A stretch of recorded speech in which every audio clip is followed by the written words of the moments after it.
going back to this question, that when you directly asked church fathers, who died on the cross? Jesus the human being or Jesus the God? If you ask this question specifically, they won't be able to tell you Jesus the God died on the cross. Because, according to the Bible, God is a living God. God never dies. It doesn't make sense actually, God dies. Because God is the source of life. Right? So they will tell you, oh, Jesus the human being died. Then, if you bring up this matter, the doctrine of atonement, you will say, okay, according to your doctrine of atonement, you Christian doctrine of atonement, God Himself came down to pay for our sins. God Himself came down to be crucified. So God must be dead in those 3 days. So this is like a checkmate. Did I answer the question? When you're talking about switching between like the godly essence and the essence of man, is that something that the Son could have done willingly, or Son could have done what? Like he had a choice to switch between the two essences of divinity? No, you see, there is not much like detail on that because they're unable actually. They're unable to clarify. So when He was really God, why He acted like God? One. You see, people were asking Jesus, when is the day of judgment? Qiyamah. Because Jesus was a Jewish teacher. He was a rabbi, Jewish rabbi. They asked, oh Rabbi, when is the time? The time means the second coming or the day of judgment. Two different interpretations. Jesus said, no one knows about the time. Neither the angels, not even the Son, means Himself. Not even the Son, but the Father in heaven, is God. Only God knows when is the day of judgment. So here you will ask Christians, if Jesus was God, why He didn't know when is the day of judgment? I asked a Korean church father, the priest here, some 10 years ago. I asked him, you see, if Jesus was God, why He didn't know the second coming or the day of judgment? He's a priest, he knows which verse I'm talking about. He knows the context.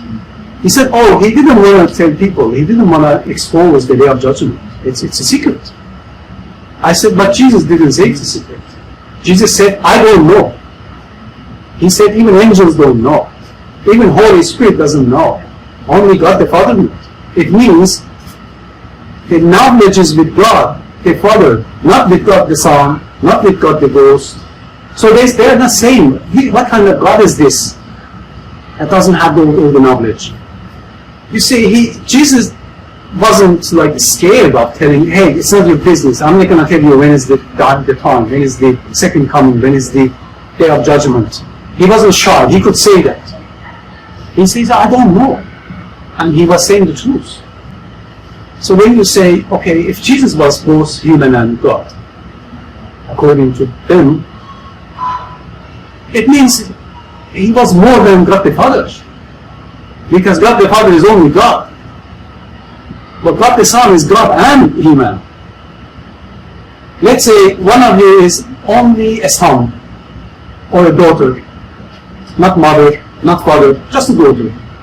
But I am also father. I'm a man and father, but you are just a man. You're just a son. I am also son of my dad and also father of my sons. So I have more experience, right? I can say I know more things. At least as a father, I know more things. You are not father. I have more experience in that. Or if someone is a mother, she knows more than you just because you are just a daughter. But she was a daughter and she's mother now. If God the Father is only God, but God the Son, or Jesus, is God and Son, God and human. So they are not equal. Jesus is more than even God the Father. That's one. And second, if Jesus as human had God with Him as God, Jesus the God, why does Jesus the God didn't help Jesus the man to answer a simple question? There is a story. Jesus was approaching to the city of Jerusalem with his disciples. They were traveling, right? They were going to a city. I think it was Jerusalem or Bethlehem, maybe. They were going to the city to preach, but Jesus was hungry. He was so hungry. He saw a tree. He saw a tree and he said, let's go have some fruit from that tree. From distance, right? You know, the hungry man sees everything food. When someone is very hungry, he sees a cat as a chicken, right? He says, oh, let's get that chicken. But he approaches and says, no, this is a cat, man. It's not chicken. So Jesus says, I'm sorry, I don't mean any like mocking. This example came to my mind. This man of God was hungry, and as a man, he needs food, he needs drink, right? He goes, he gets to the tree, and he realizes this fig tree has no fruit. And he curses the tree. Imagine like I go, you know, with this in my mind that I'm going to get that chicken and maybe have a good dinner and realize, oh, that's a cat, and I curse the cat. And the cat dies right away. So Jesus curses this tree, fig tree, and fig tree dies right away. And it just turns to dead tree, yellow, and the leaves fall and becomes dead tree. So I'm wondering, first of all, what kind of God is this that doesn't know the fig tree has the fig or not? A child would know in that place that it's not the fruit season. But Jesus didn't know it's not the fruit season. And then why you curse the tree? You know miracles. Just do a miracle and it gives you fruits. So these stories in the New Testament, in the Bible, problematic, troublesome for Christians. Jesus as God, really big problem for Christianity. There are lots of contradictions in the Bible, in their stories, in their creeds, in their theology. And we will go through one by one, inshallah. If there is no question, I go to my slides. In the first few sessions, I will only throw major titles with some explanations. And after a few sessions, we will start going to details, touching one by one, okay? So again, another major title is the Bible, Word of God, and inerrant, infallible, means with no mistake. It's a question mark, by the way. Is Bible inerrant, with no mistake? There are three opinions on that. First opinion says it's literal Word of God. That means it has no mistake. It's inerrant, infallible, without mistake. These are radical Christians. I can give you an example. Evangelist Christians. They say Bible is the literal Word of God.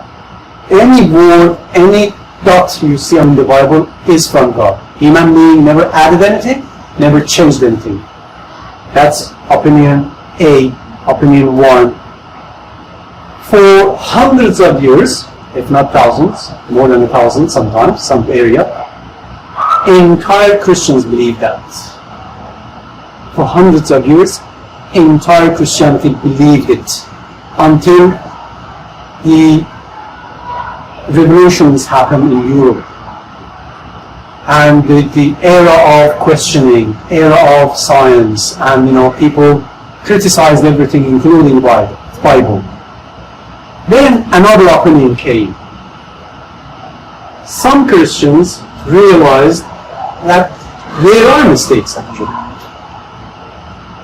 because some scholars, non-believers, started criticizing the Bible, and they brought examples of mistakes in the Bible. Internal contradictions means one part was contradicting other part. I will give you examples. So I'm just saying the general, picture. I'm giving you a general picture. So they came up with this opinion that, okay, there might be some mistakes, but the message in general is the Word of God. The message is from God, right? Essence is from God. But there might be some mistakes, minor mistakes. But it doesn't affect the general message of God. So Bible is a revelation from God written by human being, they say. And those authors might have done some minor mistakes. That's the second opinion. The third opinion is our opinion, Muslims' opinion. Not Christians or Jews' opinion, Muslims' opinion. We say, look, Bible is a collection of writings. There are words of God in it, there are words of prophets in it, words of historians in it, words of unknown people, words of even, wrong people. And some people put some words in it that shouldn't be there actually. It's very far from a decent writing. Some people wrote it down, some parts, that it's not even decent way of looking at God and prophets. So that's our opinion.